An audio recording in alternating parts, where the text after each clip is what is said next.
I survived 100 days in one block skyblock, a world in Minecraft with just a singular piece of grass floating above the endless void. This block regenerates infinitely, slowly giving you better and better loot as you progress. These 100 days will be played on hardcore, where I'll build up an epic base, get amazing loot, and fight for survival. Day 0 is here, and this one block will be my life source for these next 100 days. I start punching away, gathering mainly grass, but also getting some wood.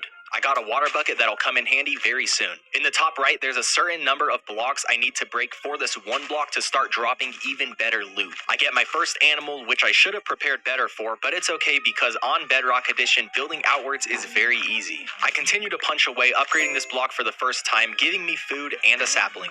I do get some wood from the one block, but saplings are still going to be almost a necessity. I place my water down so I can slowly swim down and start building an underneath layer to this block. This will help a lot in the upcoming days. Afterwards, I expanded this island so I could plant my first tree. I only planted one for now because cherry trees aren't friendly to others. I obtained seeds, sugarcane surprisingly spawn in a wolf, and get my first carrots. Before I really start making progress on this, I just want to punch away to get a sheep so I can craft a bed. That way I don't need to worry as much about monsters. I am on hardcore after all. A chicken spawns, and not long after that, this happens. I keep digging, soon get a cow, and dig some more. I reached the next level of the one block, and I may have slightly messed up. Let's craft a pick and dig up these chiseled blocks. The first villager spawns in, and it becomes night. If I was just a bit faster, I could have crafted a furnace to make torches so I wouldn't have to worry about monsters. Because I didn't think this through, I built up and sat up here because I'm scared. Yeah. After a while with no monsters spawning, I began to think maybe they don't have enough room to spawn. I broke down, placed some random slabs so they for sure couldn't spawn, and I continued to mine. A sheep spawns, giving me hope, and the cow from earlier returns. Eventually, coal pops up, which I use to make torches so I can light up this small island. I can dig in peace now. Not for too long because I have a full inventory. That's why we have chests. It's day 1, and after crafting some stone tools, I decide to organize my base, starting with making a spot for trees to properly grow. Using these slabs on the bottom half of the block will make it so no monsters can spawn here. I plant these trees in not the best looking spots, but early on all I care about is being efficient. This is closer to efficiency 2 and not 4, but that's not the point. Back on the main island, you may realize something is missing. Most of the animals have managed to push each other off. Without cows and sheep, the difficulty will skyrocket. I keep breaking the one block in hopes of seeing another animal come out. I was scared that the block only spawns 2 of each animal. I'm pretty sure this isn't a cow or a sheep. Have a nice flight. Speaking of having a flight, after missing the block twice, I accidentally send this chicken away. I'm sorry. If things haven't gone bad enough so far, I somehow have lost both of my villagers. Cherry trees won't be a tree planted often by me just because their leaves are so sporadic. Nom nom nom nom nom nom. Instead of mining the one block and messing everything up, how about I get this base started? I branch off a bit more to begin planting crops. Is it beautiful? No. Will it give me food? Maybe. Day 2, I branch off some more, making a section to place the animals so they don't walk off the edge anymore. I make fences to help transport the animals safely, but since I have no wood left, I go back to the one block. There's 2 iron ore, meaning once a sheep spawns, I'll be able to start sleeping. A spider comes in, giving me a slight jump scare, and after tactically taking him out, I get string. 500 blocks later, and we've reached another upgrade. That upgrade led to a zombie. Nearing the night of day 2, a sheep finally spawns in again. This skeleton weakens me quite a lot, but it doesn't matter as I was able to craft a pink bed and sleep the night. Day 3, I begin making a spot for the sheep farm that I needed to connect to the already grown grass. That way this pen could have grass and not just dirt. This first chest is full of random loot, so it's time to make another. These 2 pieces of iron will go to a sword. Maybe not the smartest thing to do, but I am scared. Not long after, it turns out I'm not being paranoid. A spruce sapling is pretty nice. I'll add that to the farm. Finally, a second sheep. Let's waste no time and get a third one. The next level for the block equals a zombie, as well as a sponge with some lapis. We finally get gold, which I was unable to grab because I didn't spend my iron on a pick. This skeleton righteously gave me bone meal so I could hurry up and finish this cherry tree to make some more fences to finish the sheep's starter pen. I also got a lava bucket that I didn't see until I cleaned my inventory. The sheep farm has officially begun. Next up was the expansion of the tree farm. Slabs, saplings, and fencing it in. Safety needs to be first because with With one wrong step, this world is over. I harvested some crops, made another sheep, and broke more of the one block, hoping to get some cows. Ask and you shall receive. I make it so he has nowhere to go for now and dig for another. Day 6, I don't have enough cobblestone to make another pick, so I branch out and make this cobblestone generator. It's not fast, it sometimes eats my cobblestone and doesn't look good. An upgrade will be coming soon. I've talked about organization a couple times, and yet my chests still look like this. Let's fix that. I make a small branch from the island to put some chests. I made 2 main categories, things I think are useful and items that probably aren't. Back to the one block, there's some more gold I can't collect yet, although on the bright side, we can get another cow, meaning the cow farm can begin. I went to build their pad, and this baby cow thought he was a sheep. Day 8, the cows now have their own home. I have it temporarily connected to the main island so these cows can have actual grass. To the one block, we get our first rain of the 100 days. It doesn't benefit me in any way besides the calming nature of it. My pickaxe breaks perfectly with the newest upgrade, and sorry to say this, but goodbye. A polar bear soon spawns in, and I was pretty scared. If they get angry, they can easily take you out, especially when you're not wearing armor. Luckily, he wanted to see how high up we were, so I sent him away. A panda climbs up, and unlike Ice Bear, Panda doesn't actually attack, so he can stay. He'll probably just spend most of his time on his phone anyway. I get an iron block, but still don't have an iron pick to mine it. Turns out a stone pick works for it. That makes a lot of sense. I really should have known that. An iron pickaxe has been acquired. I won't use it unless it's required. This block of bamboo made me think I could start a bamboo farm, but sadly you can't decraft the block into bamboo.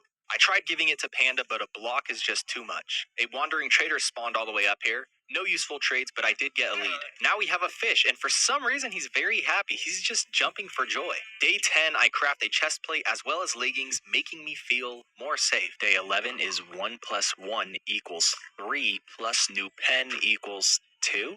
Day 12, the one block was upgraded and storage space expanded. On the topic of expansion, I worked on the tree farm. Right now, there's only 4 tree slots, and I needed more. Day 14, the tree farm has gotten larger, now with 12 slots. It's day 15, I finished off my set of iron armor and build up to take a nice look at the progress on this base. There's still a lot to do with a lot of time left, so let's get to it. There has been a fox up here for days, and I've just let him hunt.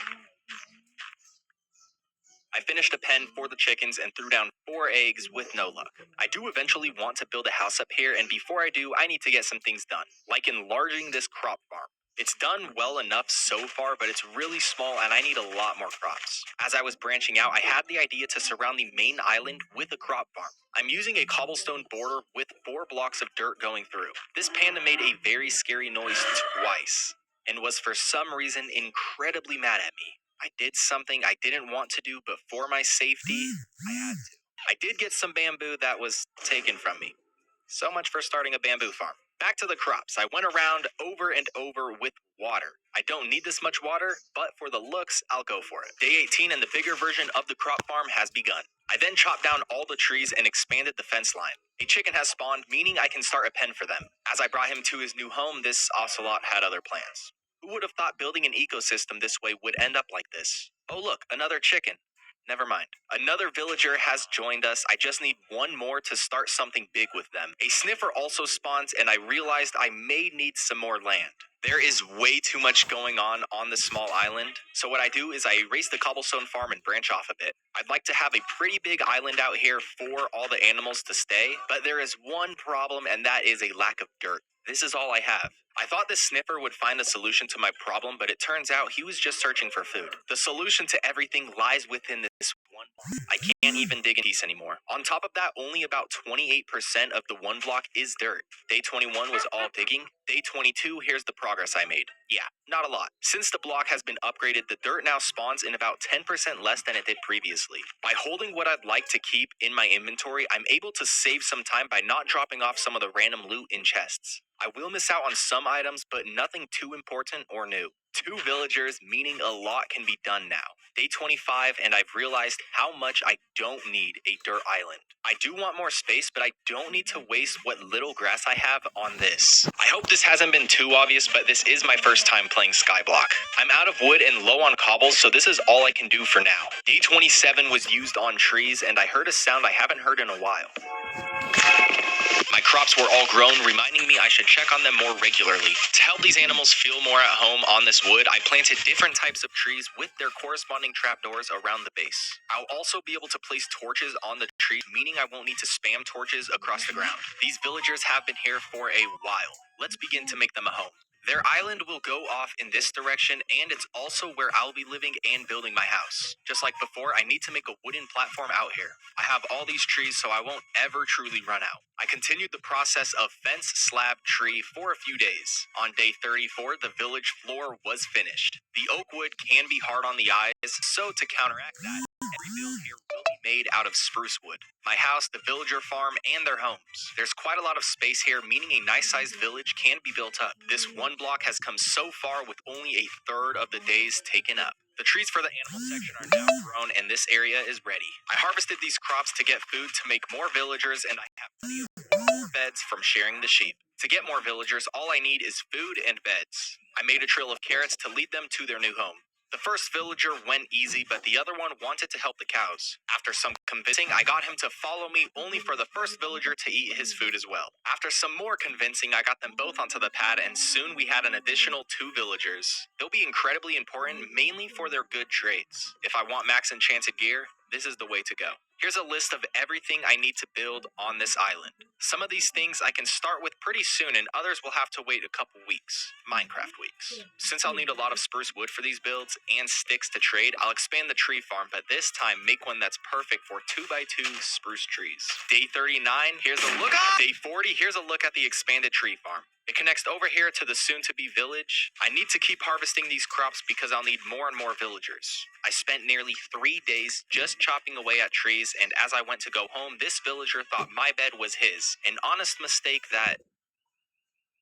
Here's all the wood I was able to gather in that time, and the trees grow back faster than I can chop, which is really the best case scenario. 13 stacks didn't seem like enough, so I went on another 2 days chopping trees, bringing my total to nearly 30 stacks of spruce logs. These last 44 days, I've only eaten melons, but since I haven't touched the one block in a while, my food source has gotten low. Let's fix that. I got a chicken that this time wasn't eaten, meaning that the chicken farm can begin since they lay eggs. The one block has been upgraded, and I now have 28 melons. That's enough to hold me over for now. I have some gold blocks that are a bit too attached. I mean, just get in the chest. I gathered crops, fed the animals, and somehow a chicken and pig made their way into this pen. I gave the villagers some rations and added a fence line to the crops for safety reasons. Before I can begin constructing the village, I need a lot of cobblestone. I went on to build a temporary cobblestone generator when...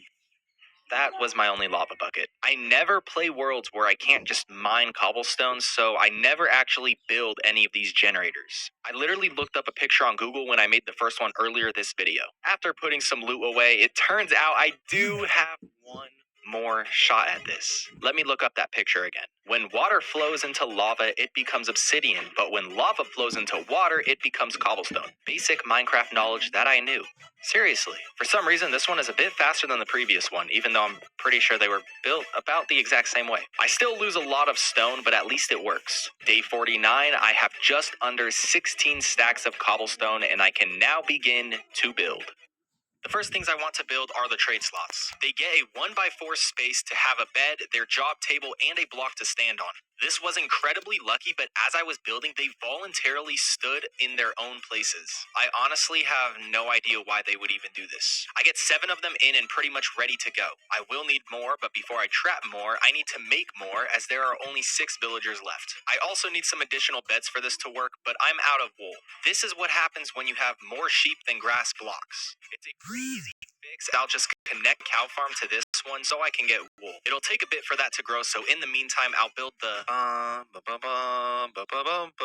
The entire day went by and I didn't make much progress. But that's okay because some crops plus some villagers equals more trade potential. We're past the halfway point, by the way. I should have locked the rooms because now baby villagers broken, and when they grow up, they'll make things difficult. The is now being built. It's going to be a circular build that has plenty of beds for villagers. I went around with logs and planks 3 high, then added a cobblestone stair outline filled with spruce. Afterwards, I built up even more and did the same up top. It was night, and I took this opportunity to lock in these villagers and separate the double sets of villagers. Day 52, I went on to finish the build and detailed the exterior with trapdoors, walls, fences, and buttons. This is the final look of the It looks pretty small, but will fit a nice amount of people, once I get enough beds, of course. There are no doors, as when you have beds, villagers, and doors, iron golems spawn. I do not need to accidentally hit a villager and then have an iron golem come after me, especially on hardcore. Day 53, 14 traders in their boxes and 3 are outside.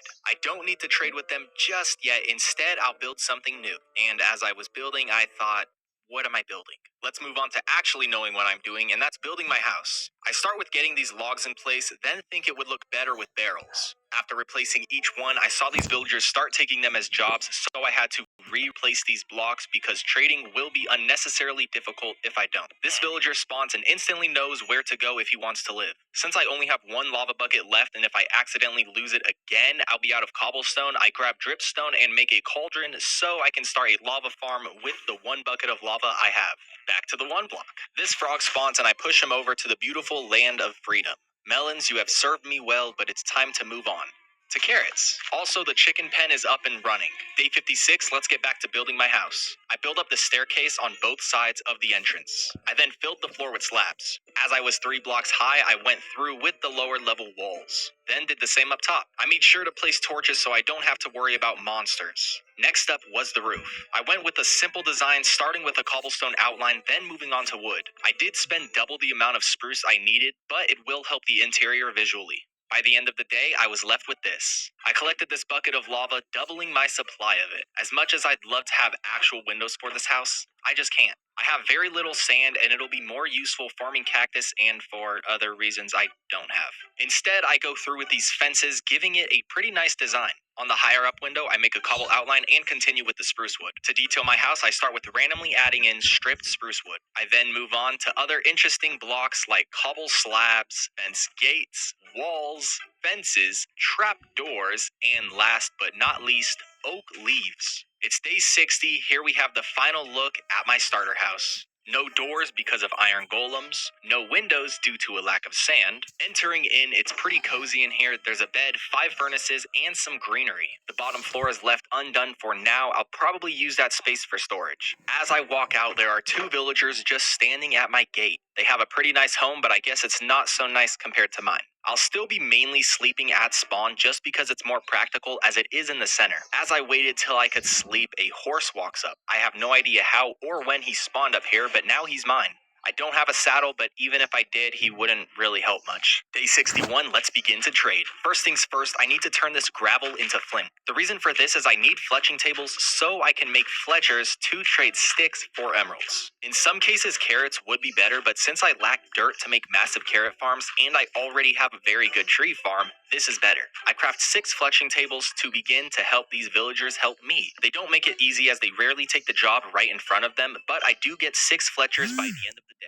I then craft many sticks and start to trade. I get a stack and a half of emeralds before the villager trades run out. I need lanterns to get enchanted books, so I harvest wheat, feed the cows because I'll soon need leather for some bookshelves. I trade some more, getting even more emeralds. This villager didn't refresh his trades because he had no access to the work table because he got stuck. As you can see, I'm almost level 30. Trading with villagers is one of the best ways to gain XP. After crafting all the sticks, I'm officially all out of wood. I craft 5 iron axes, and let's not forget about the lava. Day 64, I start a small cycle of gather wood, make sticks, trade, repeat. This lasts 3 days, and by the end of that, I have 7.5 stacks of emeralds as well as 38 levels. I went to get some leather from the cows, and then I remembered in order to craft books, you need paper. I do have 5 sugarcane that I've gotten from the 1 block, so I can start a sugarcane farm. I should have started it a while ago, but it's better late than never. I build this next to my house in a very familiar way, so these villagers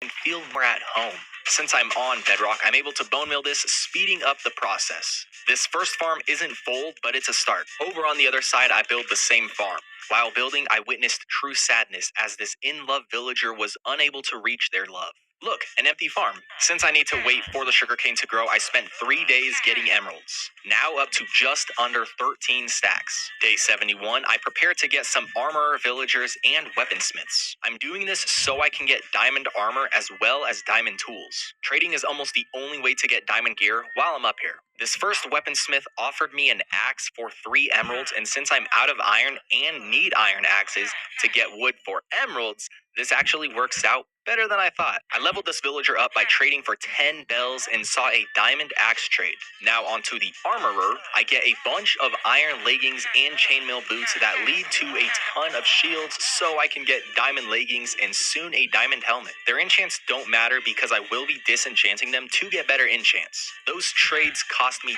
10 stacks of emeralds, so I went on to make more. Day 78, I have 10 stacks of emeralds and begin to trade with the second armorer. I went through 9 stacks of emeralds, getting chest plates, bells, and shields so I could get a diamond pair of boots after leveling up this villager. I then went to trade with a third armorer and spent the rest of my emeralds. Since I don't think I've been too clear on why I'm going through this entire trading process, let me break it down for you while I get some emeralds. Basically, the one block eventually starts spawning a bunch of scary monsters. I don't think it spawns the wither. I hope it doesn't spawn the wither, because if it does spawn the wither, then the world's over. But I do know it starts to spawn nether monsters like wither skeletons and the grizzly bear. And since I'm on hardcore and I really don't want to die, I want to get some diamond armor. Although I'm up here on the 1 block, so there's no way to really get diamond armor up here except trading with the armorer. What I need to do is chop down a bunch of trees, craft a bunch of sticks, and then go to the Fletcher and make a bunch of good trades. They're good trades for me. He's taking sticks and giving me emeralds, but it works out well. I get all these emeralds, I go to the armorer, and then I get diamond armor. With that diamond armor, I feel much more safe attacking the 1 block and fighting the scary monsters that hopefully aren't the wither. Now, my original plan included that, but I also wanted a lectern to make a librarian villager, so I can then get protection 4 books and put those on my armor. Now, the problem with this is the 100 days are almost up, so I don't have time to level up another villager and trade with another villager and then go through, ching, ching, ching, ching. I can't disenchant the armor and enchant it because I need a bunch of bookshelves for that, and again, it's just another thing that's going to be very time consuming. I will just go with the plan on getting some good armor so I can do the 1 block so I don't die. Now that you're caught up, it's day 83, I have 6 stacks of emeralds, and I go to level up Armorer 3. I unluckily get leggings when I need a chest plate. I make some more trades to see the master trade, and it was a helmet. I want to prioritize being able to get a chest plate first, so I craft another blast furnace and begin to trade the last of my emeralds.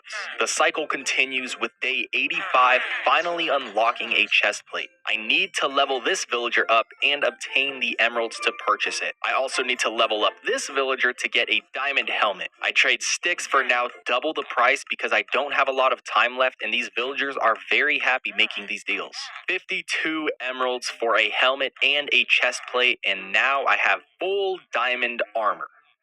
Day 87, let's move back to the 1 block. I need to break another 900 blocks to level up and start spawning scarier monsters. I use a stone pickaxe instead of iron because I'm yet again low on iron. The cows were being a bit too loud, so I asked them nicely to quiet down. After deleting this spider, it starts to rain, and as I keep mining, I still don't pick up everything. Most blocks here are just random blocks, and I already have a wide variety of randomness. This turtle joins the rest of the animals on Freedom Island. A gold apple appeared, so I definitely had to go through my loot and get that. And right after, a diamond block spawned. Diamonds themselves are rare in this. A diamond block is on a whole other level. With these diamonds, I craft a sword and a pickaxe. The first block I break with this pick is my failure from earlier. I also need to make sure I stay on top of collecting the lava, so if I want to go to the nether later, I can. I leave my stone tools behind since I now have a diamond pick as well as iron for iron picks. I go to collect my sugarcane to enchant. Before, I don't think it made much sense, but since I now have the levels, sugarcane, and leather, let's go for it. I have plenty of lapis from the 1 block and was able to craft 23 bookshelves. I just need 1 more piece of obsidian, and since lava can't be waterlogged and water can be waterlogged, I was unable to use the water to make obsidian.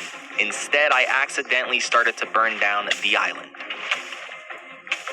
Everything up here is connected with wood, so if this continues, everything will be gone. By breaking out a border around the fire, I was able to stop it from spreading and filled in what broke with spruce so we never forget. Over on the grass island, I do the same things, and what do you know? Lava on grass doesn't seem to cause chaos like it does on wood.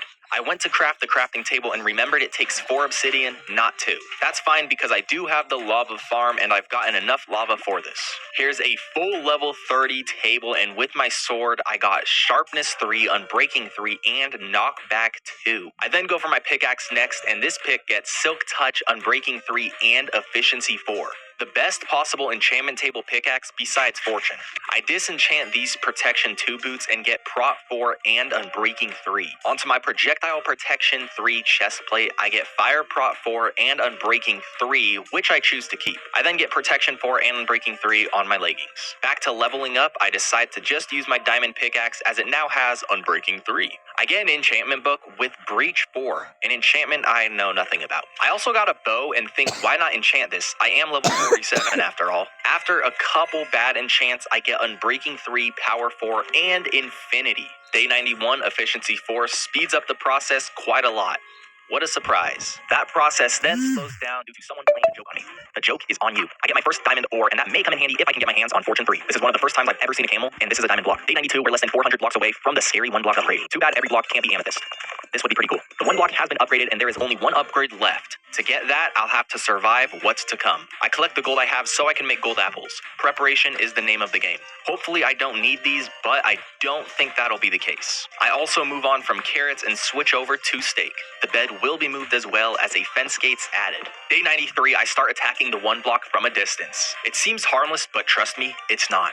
I get 2 ender eyes and continue. The first 2 mobs that spawn are a sheep and a frog. So sweet. As you can see, we're also getting our first nether blocks like this ancient debris. Right here, I start to think it doesn't actually get scary until the final upgrade, and that does make some sense, so I break from up close. Another 2 sheep spawn, and that confirms my theory. A passive drown is not the monster I was talking about earlier. I get an obsidian block, and I'm very happy to have this efficiency 4 diamond pick. I do go through my inventory to grab that obsidian for a potential nether portal. Towards the end of the day, a baby magma cube spawns. No trouble, but if there was an adult one that spawns, that may be a different story. A medium-sized magma cube joins us and definitely shakes me up a bit. But now I'm back to mining from a distance. A spooky skeleton joins the party and I take him out before getting poisoned. A full magma cube spawns, and since he jumps very high,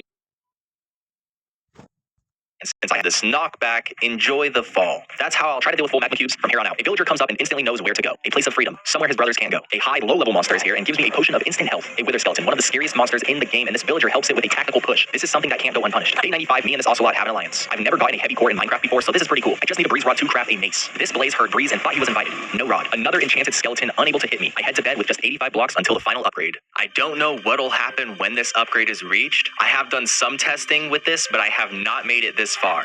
I started to zone out a little bit as I was nearing the final upgrade, and I was shocked at what happened.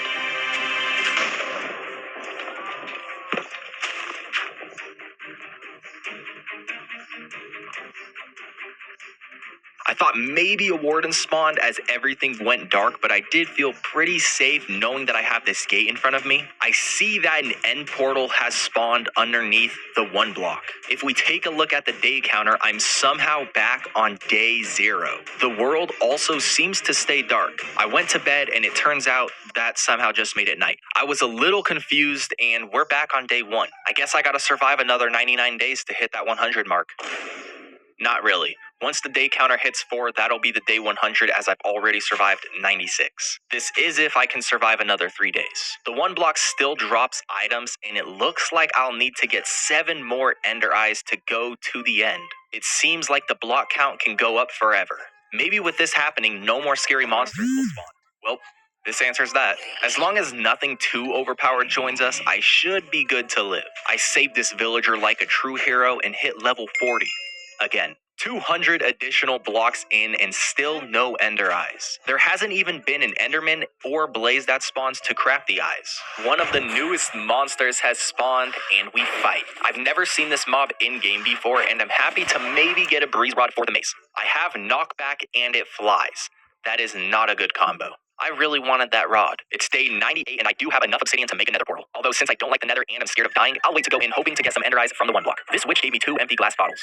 I really thought I'd get something nice. 500 blocks in, still no eyes. I have 5 more diamond blocks than I do eyes. As far as trading goes for ender eyes, you can get ender pearls from the clerics, but that would still require me to have blaze rods, and so far only 1 blaze has spawned, yet another magma cube who falls victim to knockback 2. In hindsight, it looks like I've really overprepared for this 1 block, especially since I can't go to the end. Day 99, I'll head to the nether. I really don't know what to expect. Here we are in the nether, and there are a few more blocks than just 1. This was not a prediction of mine. Maybe this Minecraft add-on wasn't meant for the nether. If that's the case, then I'm basically a Minecraft pro. There's only 2 days left, and I'd really like to see the end. It may be the regular end because the nether isn't different, but still beating the game would be nice. Another breeze has appeared, and this time I want to make sure I don't knock him off. Instead, I almost get knocked off, almost making it so I don't hit the 100th day. I fight with a bow, but see that arrows don't actually work. The breeze then decides to go for a trick shot. I stay up all of night 99, breaking away, getting the 1 block up to 6,129 blocks broken with no extra eyes. That means I have broke 2017 straight blocks without a single eye. I have failed my mission to defeat the Ender Dragon within the 100 days. Although I have succeeded in surviving 100 days on one block skyblock in Minecraft Hardcore. There's been a lot of progress made in this video from just a block of grass. I've never really played skyblock before, and this was a pretty nice first experience.